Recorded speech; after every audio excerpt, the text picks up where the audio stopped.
বাবার এত তাড়াহুড়ো যে আমি খুব তাড়াতাড়ি সন্ধে দিয়ে এলাম, অথচ দেখো ওই কি হয়েছে।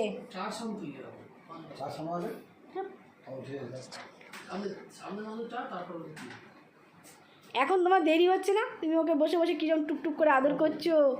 তোমার এতক্ষণ হ্যাঁ এতক্ষণ দেরি হয়ে যাচ্ছে, আমি তাড়াহুড়ো করে সন্ধে দিয়ে এলাম আর এখন আর দেরি হচ্ছে না। দেখো কি তোকে কেউ আদর করছে না, কেউ তোকে ভালোবাসে না, কি হবে এখন উপায়? কিরে তোকে কেউ ভালোবাসছে না, আদর করছে না, হয়ে গেল যা। এখন সব ওই কুটুস বাবা মাম, তুই হাম হাম না করিস না তো ওই জন্য তোর বাবা তোকে ভালোবাসে না। এই দেখ কিরম কুটুস কিরম বাবার কাছে আদর খাচ্ছে দেখ। আর তুই আমার দিকে চেয়ে আসিস কেন কাতর ভাবে?